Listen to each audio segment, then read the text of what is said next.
Hello. Hey, how's it going? Happy New Year. Happy 2024. I can't believe it. Can you believe we're like almost halfway through the third decade of this century? No, I cannot. Time is flying. And I really thought we'd have like flying cars and stuff by now. I did too. The Jetsons. Yes. I used the Jetsons I thought were a thing, for We're sure. getting closer. My little Volvo can do it can drive itself a little bit, but I have to keep my hands on the wheel. Yeah.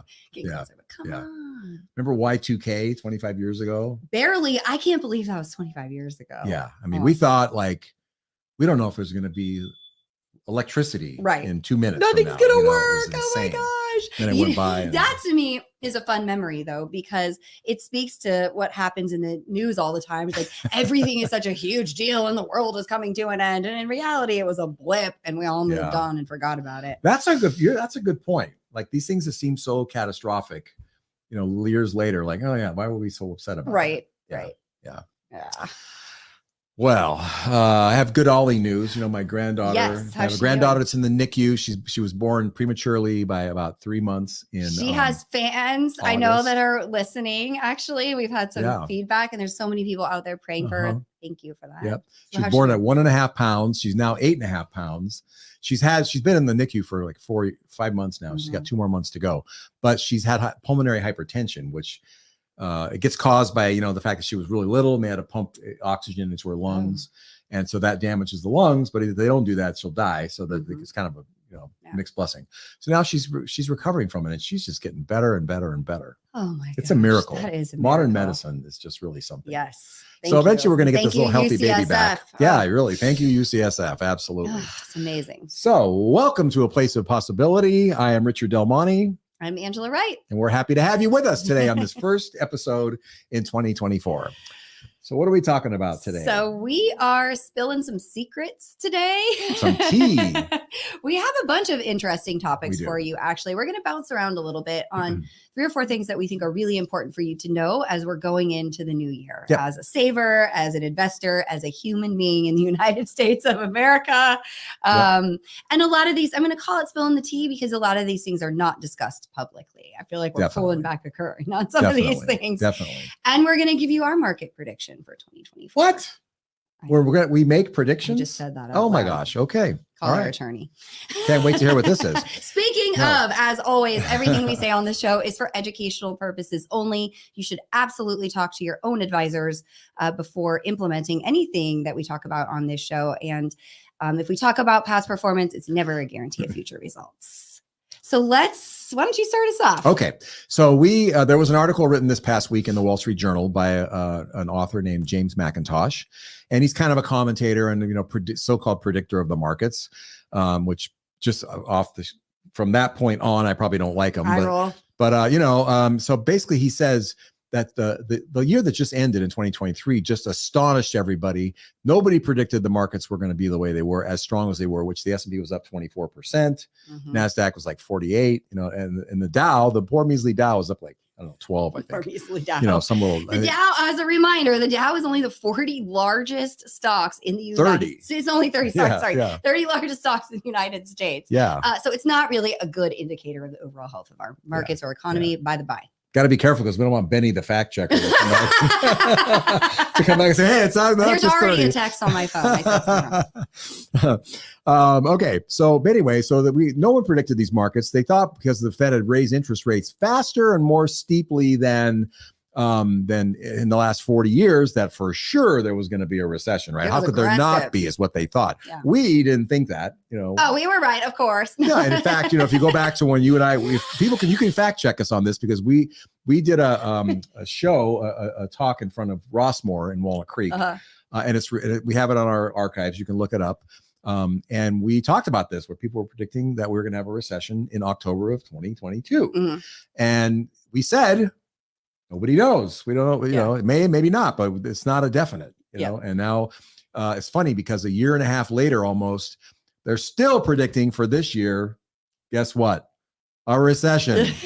They don't give up. They're always predicting, the bottom is going to fall out and it's going to be terrible, terrible, terrible. Well, I'm sorry, but markets are calm and everything is fine is not exactly good news. No. Who's going to tune into that? It's not the news they want to talk about for sure. Yeah, it's not good programming. It's great news, really, but they don't want to talk about it. Right. Yeah, not good programming. Right.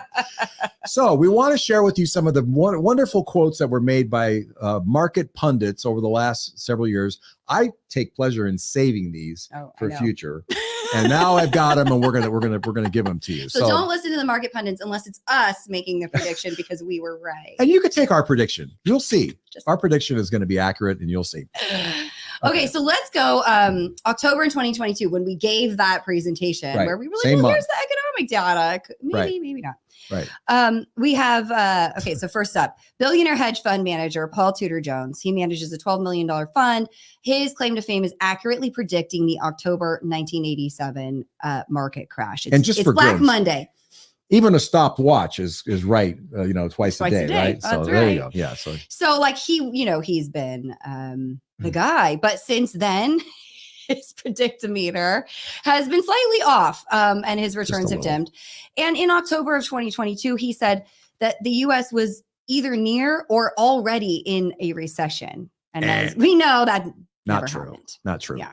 That same month, Citigroup, large bank in the United States, cut its year-end S&P 500 target to 4,000, and they predicted a down market for stocks in 2023. Again, sorry. Yep. Okay. So let's see. Morgan Stanley, they're big. They had to have been right? Yep. Morgan Stanley. All right. So on January 12th of 2023, they come out of the woodwork and they call for a double-digit drop in stocks during the first part of the year. This is great. Instead, they went up by double digits, 14% between January 12th and the end of July. Yeah. They did the exact opposite of what Morgan said. Again. Okay. On April 9th of last year, 2023, Jeffrey Gundlach, who is the founder of the large double line investment portfolio, said, these are kind of funny. He saw a red alert recession signal and predicted the Fed would start cutting rates soon. It's now 9 months later. No recession ever appeared. No rate cuts have occurred. And one hopes that he canceled his red alert recession alert signal because if his investors were relying on that, they didn't participate in the 24% stock market returns of last year. That would be a shame. Yeah. So he gets an ant also for that call. You see what happens when you make these things? I mean, yeah. I guess someone has to. I mean, those guys are probably sitting there going, someone has to. Exactly. You don't have to. You could just point to the historical data and say, we don't know exactly what's going to happen in the next 1 year, but we have no reason to believe it will be any different from the last 50 years. Right. But that's boring. I'm not tuning into that. So, Yeah. You have to go off the air because who's going to pay for advertising on that? Hey, remember last year when all of these banks went down and our economy was going to completely crash and China was going to take us over? Mm-hmm. Remember all that? Yep. It's so funny how it just... Now, a lot of us are still suffering the impact. Like, I'm not a fan of being a Chase customer from First Republic, but True. I think the big deal, though, is that we thought we were going to see the most epic commercial real estate crash in history, and that has not come to pass. We have seen some softening in certain markets, like downtown San Francisco. You've got a lot of vacancies, but it was not the epic crash that anybody predicted going to happen. And in fact, REITs, real estate investment trusts, a lot of you, our clients, have them in your portfolios. Many people use them. They're actually positive. So imagine that. They're positive. I don't have to imagine. It's real. Okay. In October of 2023, the Wall Street Journal came out. I can't believe they did this, but they said they have to write something, right? The 60-40 investment portfolio, which for those of you who don't know, 60-40 portfolio is 60% stocks and 40% fixed income, like bonds and money markets and things like that, cash. That's been a staple of the investment world since before I started in the Stone Ages, in the Cro-Magnon era. And do you even remember that word? Pleistocene era or whatever it was, What? How do you remember? I don't know. This? That thing stick in my mind. Don't talk to me about what happened yesterday, but so anyway, it's been a staple for a long time because it keeps people. It's a safe, it's a conservative portfolio. The Wall Street Journal said it was dead. The 60-40 portfolio, it actually was dead. It was just not useful anymore. It didn't protect people. It didn't do anything. Yet it turns out that 1 month later, they should have waited a month to publish that and they would have just caught themselves. But 1 month later, the 60-40 portfolio actually had its best month since 2020. So not to worry, folks, the 60-40 portfolio is still very much alive and well, and reports of its early demise were premature. What are you going to do? I'm going to talk about the prediction that I hope you'll ignore this year, because this one is a fresh one. And if you have been listening to the things we've been saying, so crypto execs are back. I guess they need some money. And they're going to start employing the greater fool theory, because they're predicting that Bitcoin is going to go to 100,000 this year. Yeah. They are predicting. Yeah, which almost guarantees it's going to go to 1,000. Good luck with that. But anyway, if these data you get in one ear, out the other, really, So you just can't make this stuff up, honestly, and it begs the question, why would anybody ever listen to these people? Why? We always their market predictions are not going to be accurate. So why should we listen to them? Our answer, of course, is we shouldn't. We've been saying this for a long time. The media publishes these things because they're salacious and they're eye-catching. As Angela just said, they're not going to say, hey, another year, it's going to be good. Don't worry about it. Sit back and go live your life. But the thing that's bad about it is they never come back and tell you when these predictions that were made before, how they worked out. Right. So you keep following them. So you can know. You're just like, they trot the same guys out again, saying the same things, predicting the worst, and no one's ever held accountable. It's I have to say, I'm becoming more and more angry about this. That maybe is this what happens when you start to get old? Like you just get angry about things and then you can't stop. Like I'm tired of this. I'm not going to take it anymore. That's how I feel about this, because the number of folks, even clients, that came to us in the beginning of last year and said, I'm just really worried about the markets. I'm watching the news. I don't want to get back in or take me out. And I said, well, when would be the time? And I had a client actually say to me, when things calm down. And I thought, when would that person ever see things calm down? Because they watch the news. It's never calm on the news, And so I would actually argue that these financial medias are doing investors a huge disservice, because this one person in particular, they kept him out of the market and they kept him from making 24%. He kept his money in a savings account because of what was happening on the news. Yeah. That is irresponsible. Yep. And of course, he probably wants to get in now that the markets are up 24%, of course he does. Right? Of course, and he should have gotten in. I mean, it's fine to get in now. Because they're calm now. Or they're not right now. We're at the beginning of the year. The markets are down. So he's going to wait again. Fresh probably. crisis. Let's wait again. Yeah. Oh, I hate you all so much. It's really annoying. There should be a class action lawsuit against the media and say the whole United States is going to sue you because we rely on your stupid advice that you never get held accountable First for. Amendment rights. And it kills people's future. I can say whatever future. I want. Yeah, that's what they'll use. So did you know, let me just bust this one wide open, that anyone can pay to publish an article in Forbes magazine? Anyone? Yeah. Wow. Anyone. If you just write a check? Yeah. Wow. I mean, they say they're vetting you, but Forbes wants their money, so they're not. And we have been prospected by Forbes. This is why I know this. If you pay this amount of money, I will publish your article. So I know many of you listening to this podcast right now read Forbes magazine, and you think of it, all of those writers, as credible. All experts, yeah. Some are, of course, there are staff writers and there are experts. And some of the advisors that are putting articles out there, some of it is correct and good information, but I want you to know that they bought that article. They are there to advertise their business to you, to put that Forbes article printout on their wall and say, look who I am. We were published in Forbes. You should definitely put your money with us. They bought that. Yep. Okay, I'm going to calm down. No, it's true. It's all very true. It's all very true. And on that same topic, we all know who Jim Cramer is, right? He's the crazy guy, Mad Money on CNBC, and he breaks things and throws things around and all that stuff. We talked about him last year, and we were laughing because we did an analysis of his predictions from the prior period of time, and he was wrong more than half the time. The S&P 500 would have dramatically outperformed his picks. But, people follow him. So they came out with an ETF. We were laughing about the ETF that tracks his, and so it only lasted for 5 months. They had to shut it down because the returns were so terrible. It only made 2%. And so they just said, we're shutting it down. Yeah. So, again, Jim Cramer, all the press he gets. Yeah. There's no there, folks. Mm-hmm. You cannot predict. I know we all want the comfort of saying someone must know what's going to happen. We don't know what's going to happen in the short term. Nobody knows. We do know the long term is going to be great. Right? All signs point to. Yeah. no change from his forward and backwards. They all point to that. So here's going back to our original article that we started with at the top of the show by James McIntosh, bless his soul, bless his heart. He said to wisely invest in 2024, we have to decide why the economy defied expectations in 2023. No, you don't. No, you don't. You don't need to know any of that stuff. All you have to do is invest your money and stay invested. Ignore all the so-called experts and avoid trying to time the market or trying to be cute and understand what's going on in the markets today, because it doesn't matter. Yep. You're in for the long term. Yep. Let me tell you a client story. Yeah, you please. Know the story, obviously. Let me tell you all a client story. So we like to refer to this woman as the canary in the mine shaft. She has been with you for 23 years. Mm-hmm. And it's not anytime the markets are moving, it's when the news is up about the markets moving that this client calls us. And so we use her to kind of judge the mood of what's going on. If she's calling, the news is out, people are worried, right? Yep. And so it was so interesting. The last time that you talked to her, you told her that the day she started working with us, the Dow was at 10,000, right? Yep. And then 2001, I think. Yeah.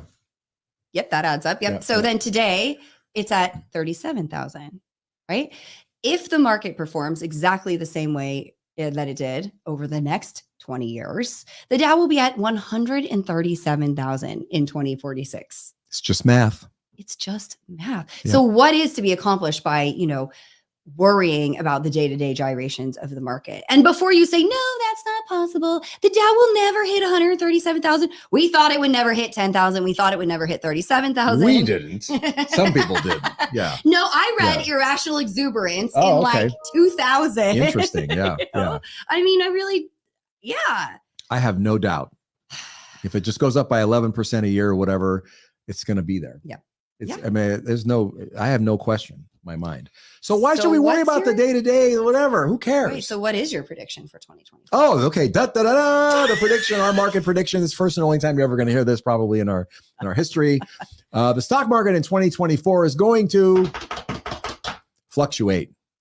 That's all we can guarantee, folks. Womp womp. Annual performance is meaningless anyway. It doesn't mean anything. It's really just too short of a time frame to draw any kind of logical conclusions about the validity of what you're doing. Right. As far as your investment portfolio and your asset allocation. Mm-hmm.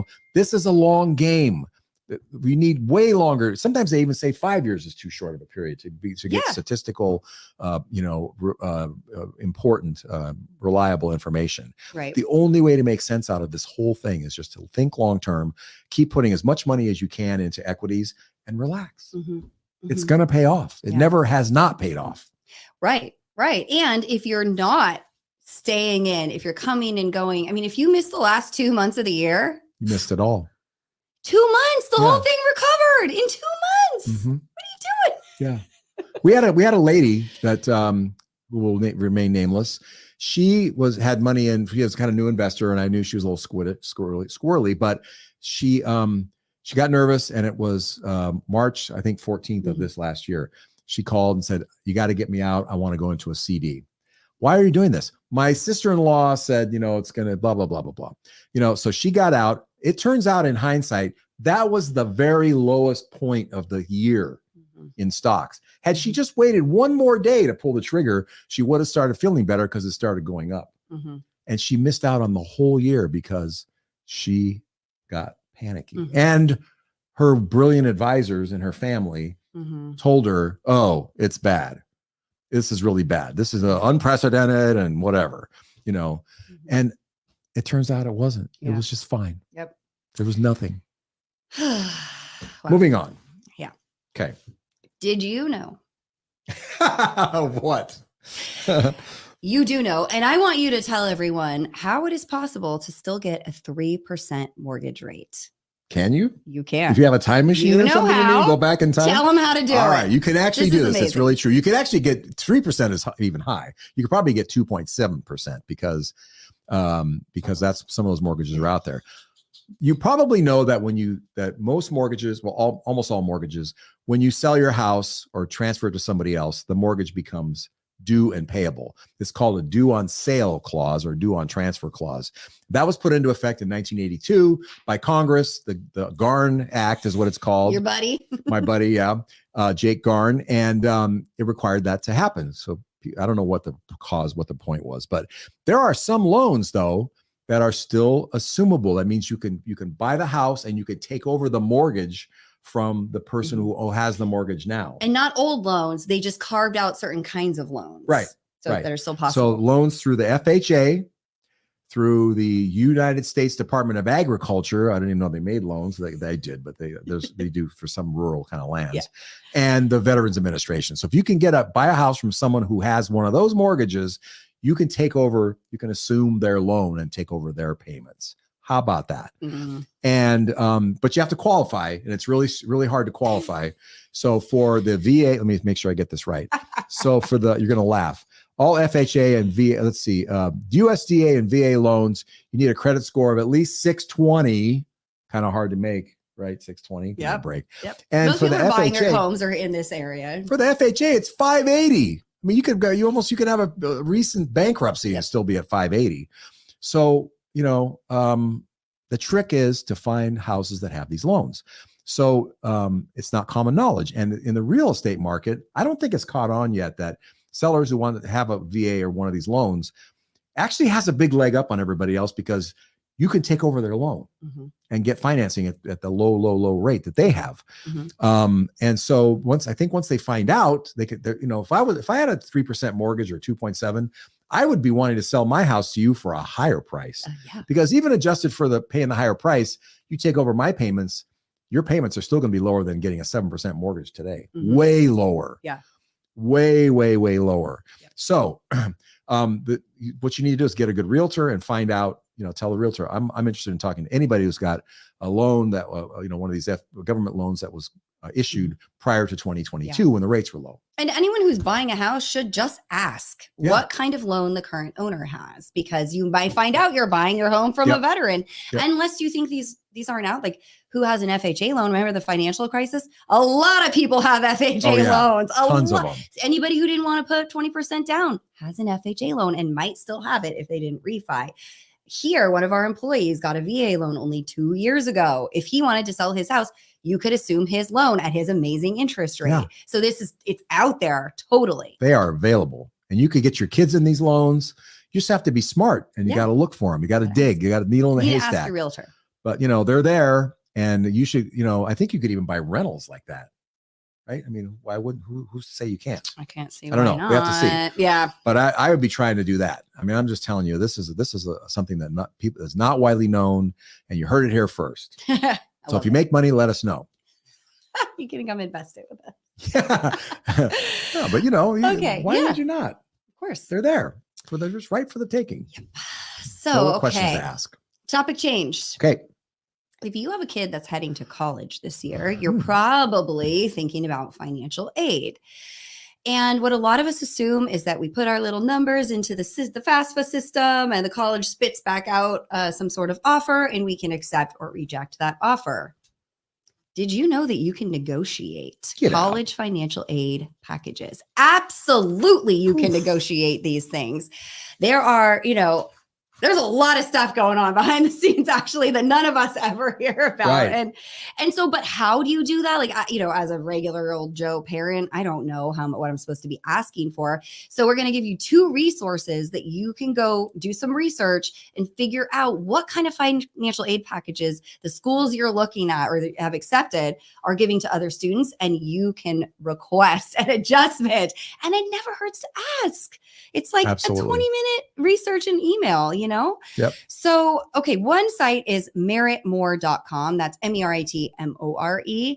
And it gives you stats on the average merit-based financial aid package that each school is providing, as well as the average need-based. So you get all that data.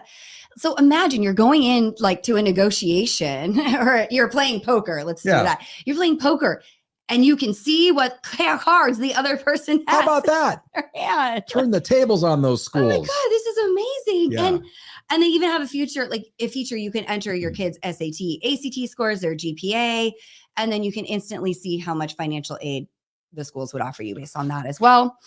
Another website you can look at is tuitionfit.com. Treat that one like a second opinion after using Merit More. But this data is out there and you should be using it to your advantage. Did you say you can enter in the SAT and all that? Yeah. You already said that? Yeah. Okay. I should listen better. Listening? You have a senior moment? Probably. I was thinking of the next topic, which is really interesting about throwing away food. How does this relate to my finances? Because if you're throwing away food, you're wasting money. Americans waste, you should see wait till you see these stats, how much money we waste on food that we end up throwing away. So we're talking, of course, about food expiration dates. According to the Wall Street Journal, food experts they broadly agree that the expiration dates on every box of crackers and beans and bag of apples pretty much squanders your money, throws away perfectly good food and fills up the landfills needlessly. First of all, those dates on those packages are not about the safety of the food. You think that they are, but they say things like fresh until, display until, best when used by, better if used by, sell by, enjoy by, or even just they have a date on them with no words at all. Those dates they're really about telling retailers when to rotate the stock on the shelves. Not about whether the food is good. If anything, they're more indicative of when the products are at peak quality. But then they've got a long tail, as you said, with the preservatives we have nowadays. They could still be good in 150 years, some of those things. It's not great for us. So to their credit, the food manufacturers have tried in vain to try to educate people. I don't know how hard they've tried, because the more food you throw away, the more money they make. But they say they've tried really hard to explain that it's about peak quality. But most foods will last way longer than that. So something that was meant to be a helpful guide for consumers ends up being a rule that people think that they have to live by. And so the most current thinking is to we should be having a use by date on packages that indicate storage for things like fresh milk, deli meats, things like that. That's when you need it, right? Yeah, because things that actually go bad. It can actually go bad. Johns Hopkins University has found that 84% of U.S. consumers throw out food at the package date at least occasionally, and 37% of consumers do it always or frequently or usually. Sorry. So I just want to say, talk about your mom. Vindicated. Italian mothers everywhere. This is your moment. I was just joking on the last episode about how we go into my poor mother's house and we all make a game out of going through her pantry and her fridge to see who can find the oldest expiration date. And then guess what? We throw all that food away. I'm so sorry, Mom. You were right. Just screenshot that. So Winnie, get your checkbook out and figure out get your calculator out and figure out how much your daughter is throwing food away, how much she cost you from that. It will never happen again. Experts say the best way to protect yourself from unsafe food by eating unsafe food is to ignore the best by dates and instead keep your refrigerator set at 37 degrees. Store it properly. Store it properly. Things that get too hot, they do go bad. But they said that even though old food will taste bad, it's still really unlikely to be dangerous, especially if you cook it afterwards. So legal alert, we're not telling you your food is fine after that date. We're not food experts. We're just telling you what the Wall Street Journal and these experts said, okay? This is my CYA moment here. The U.S. Department of Agriculture, we're throwing a lot of stats at you, estimates that 31% of the available food supply goes uneaten. 31%.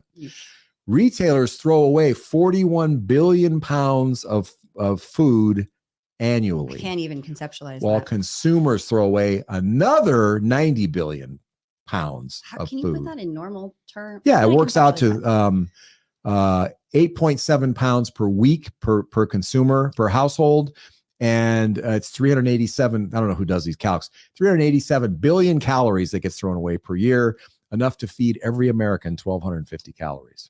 And it just gets thrown away. To abolish poverty, basically. Yeah. What? Yeah, pretty amazing, right? Poverty, sorry. But there's hope. What? Hunger. Sorry, not poverty. Hunger. There's hope though. That in the UK, they've done away with a lot of these things. The stores have gotten rid of hundreds of labels like that, and as a result of those getting rid of those labels, the waste has gone down by 18% a year. That's amazing. food getting thrown away. So there's hope. Yeah. We might be able to do that. But in the meantime, you're now empowered. Don't worry about those labels. You know, I mean, I think if the can you have is starting to separate and it's swollen. See, this is why the labels exist, because some person from a state that shall remain nameless. Yeah, don't go there. We have people in that state. No, it's like some person ate some bad yogurt and now, there's. Yeah. But swollen containers, obviously, that you pop open and they go, boom, that might be something that's got a little bit. But okay, our retirees out there on a fixed budget, like, you don't need to buy a new balsamic vinaigrette. Unless there's mold on it. Never. Okay, mold on it or something. I don't even know then.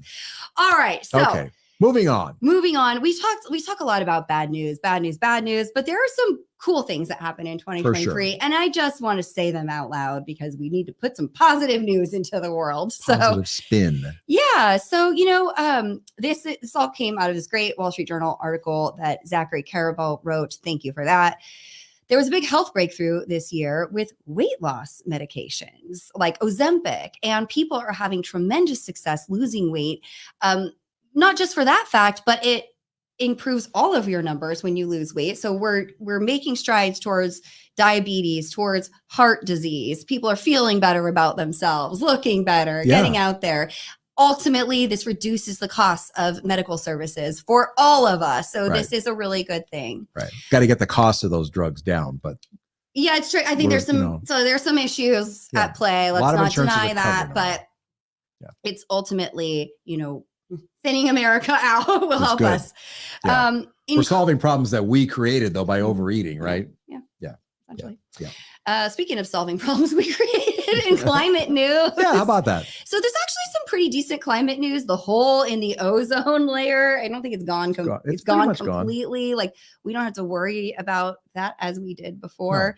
No. And U.S. carbon emissions have decreased by 25% per capita since 2007. Globally, emissions have flatlined since 2017. A Pew poll found that only a third of Americans think enough is being done. We certainly do have a long way to go, but there is improvement and we just don't talk about it enough. So things are getting better. Yeah. And then we have all of this, we're moving towards digitization. We've got solar, wind, and heat pumps. Like we're changing the way that we use energy, which will help our climate, of course. Yep. Okay, for Americans, the best news, we did not have a recession last year. We really talked about this. Yeah, that's big. I think something interesting here, like no one under the age of 30 believes that. Like they believe alternative facts. You got to write to me if you're under 30 and you don't believe that there wasn't a recession. I'm really curious. Whether we're still in one. But there's data there that speaks to that. So that's how we consume and then what we do with that.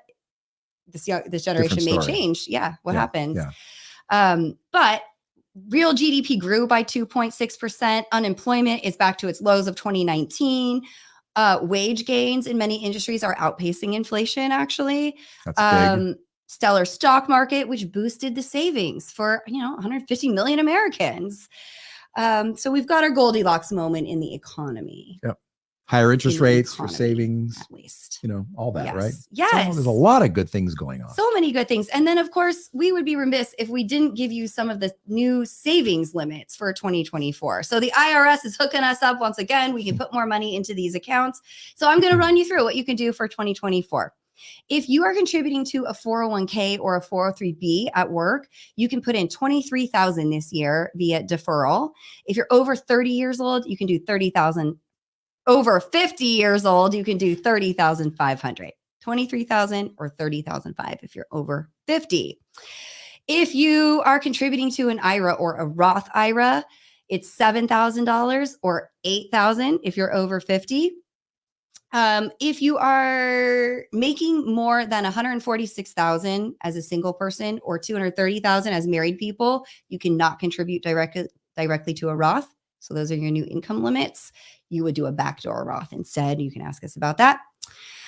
If you're doing a solo 401k or an individual 401k, you can go up to $69,000 this year. If you are self-employed and do not have employees, don't skip this. Yeah, that's big. It's massive. And then if you're over 50, that number is $76,500. SEP IRAs, you can do 25% of your income up to a limit of $69,000 for the year. There's no catch up on SEP IRAs. HSA contributions, that's the health savings account. If you have a self-only plan, you can contribute $4,150. If you have a family plan, you can put $8,300 into an HSA this year. That is tax deductible when you put it in, and no tax on any of that earnings if you pull it out to pay for medical expenses. So it's like the best IRA combo in the world. Nothing else I know is tax-free going in and tax-free coming out. That's pretty big. Yep. Just so you know, like how you qualify for a high deductible health plan this year, it's a $1,600 deductible for a self-only or $3,200 for family. Many of you are hitting that and you qualify as a high deductible health plan. That or more, right? Yeah. Or more, of course. Yep. All right. Whew. Whew. So if you're doing, so one thing on that, if you're doing monthly savings into an IRA, you got to bump it this year. If you want to hit the max, you need to change that every January. Same for your 401ks. And you definitely should. Yes, absolutely. Right. So you can kvetch about the stock markets like the rest of us do. Well, thank you so much for joining us for our first episode of 2024. It was fun. We hope that you will not listen to any predictions this year. We hope we're leaving things on kind of a positive note with the news that was actually up for last year. As always, if you would like to reach out to us, you can do so at info@aplaceofpossibility. If you'd like to schedule a meeting to discuss your finances or anything we talked about today, you can click on the link in the show notes or on your screen to schedule a meeting with us. We're still offering a copy of the investment answer. It's how we invest client portfolios. It's a great short read. If you want to know more about how that sausage is made, we highly encourage you to grab a copy of that. What else do we need to say? Like and subscribe wherever you are listening. You won't miss a show. That's right.